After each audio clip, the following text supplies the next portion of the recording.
They thought she was invisible, a quiet face, easily forgotten. Until command helicopters landed, officers snapped to attention, and everyone realized. She wasn't forgotten. She was being protected. The sun had barely risen over Camp Ashwood. When the morning roll call began, soldiers stood in perfect formation, their boots lined like a grid across the dusty ground. Names were shouted, voices replied, one after the other.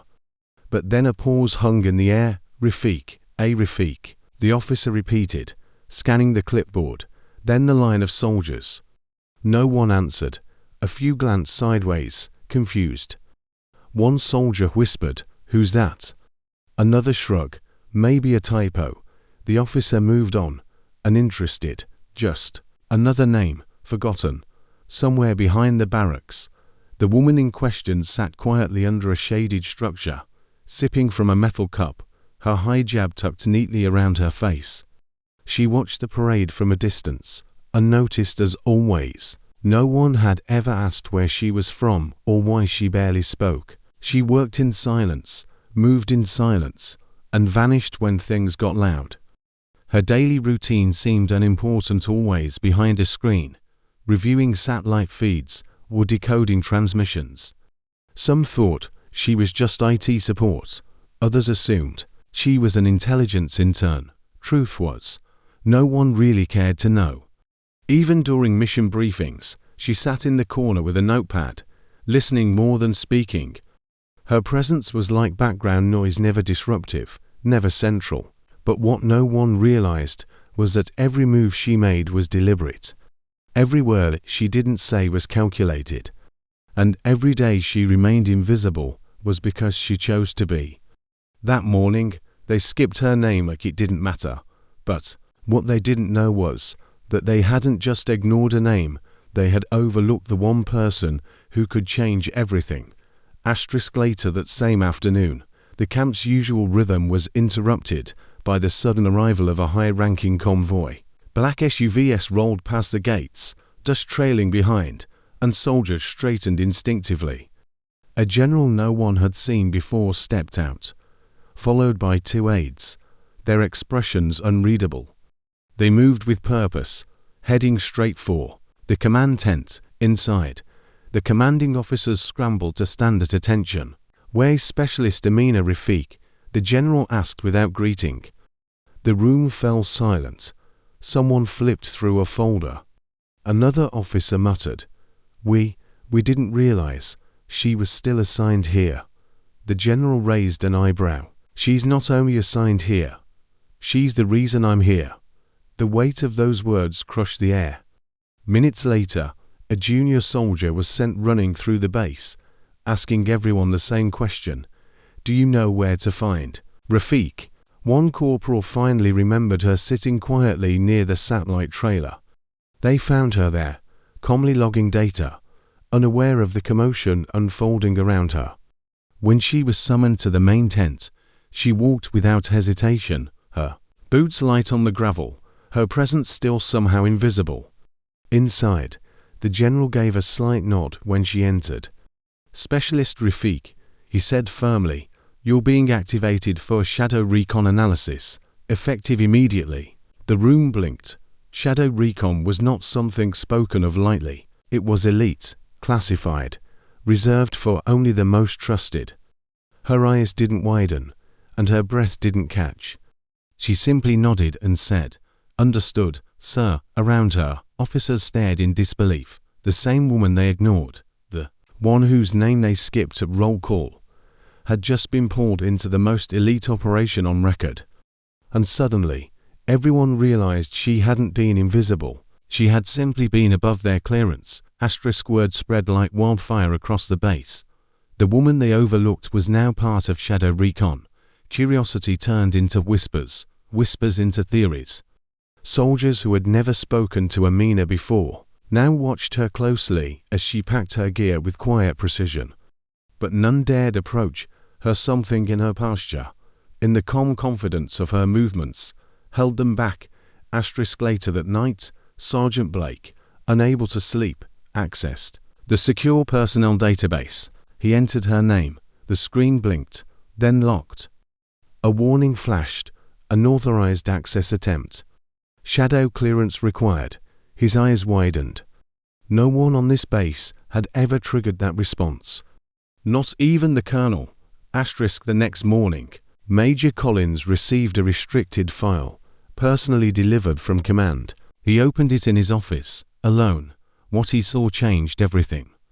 Amina wasn't just a tech analyst. 3 years ago, she had led a classified field operation in hostile territory, but the lead commander was killed. Despite heavy fire and being outnumbered, she coordinated drone support, navigated evac routes, and saved her entire unit. The incident had been buried deep under national security protocols. She declined all medals, refused interviews, vanished back into support work. Collins stepped out of his office, the file still trembling in his hand. He now understood why command had come in person. Why the general had known her name when no one else did. At lunch, a few soldiers awkwardly tried to sit beside her. She greeted them kindly, said little, and returned to her notes. She wasn't bitter. She had no need to prove anything. For her. This wasn't about recognition. She wasn't a forgotten name, she was the silent force behind missions most would never know existed. And her next one had just begun. Just before dawn, a black SUV rolled into the base. The tires were coated with dust, but the windows were spotless, like everything inside operated with precision. Two men in suits stepped out. No name tags, no ranks. They asked for Amina by name. She didn't flinch when they approached. One of them handed her a sealed envelope. No words were exchanged. She nodded, saluted the base commander without being asked, and followed them silently into the vehicle. The rest of the unit stood frozen, watching her disappear through the gates. Inside. The envelope was a single line. Shadow Operation Phoenix, reactivate. The mission was urgent. A high-value target had resurfaced in a volatile region. The last intel team sent in was compromised. Only fragments of data had made it out. Command needed someone who could operate without support, improvise under pressure, and vanish if necessary. There was no doubt who that was. Within hours, Amina was in the air, reviewing satellite maps and intercept reports. Her fingers traced the red zones, but her eyes were scanning deeper. She wasn't just looking for threats, she was studying patterns, movements, gaps the enemy didn't think anyone would notice. This wasn't glory. This wasn't about proving herself to the others who had ignored her. It was about saving lives, soldiers who had no idea their survival depended on someone they barely acknowledged last week. As the plane approached the drop zone, she tied her hair tightly, adjusted the earpiece, and murmured a phrase only a few in command understood. Shadow moving in silence. In that moment, she was no longer the woman forgotten at roll call. She was the mission. And when her boots hit the ground, she vanished like a whisper. The mission zone was deep within enemy-held territory. No backup, no drones, no comms once she crossed the ridge.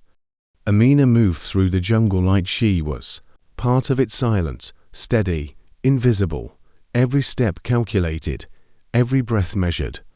The intel pointed to an abandoned villa, used now as a covert operations hub. No one had gotten close before. Amina didn't need to get close, she needed to get in. Hours passed before she reached a compound. Surveillance sensors lined the perimeter to advanced 4 local militias. Someone bigger was pulling strings here. Amina bypassed them using nothing but shadows and instinct.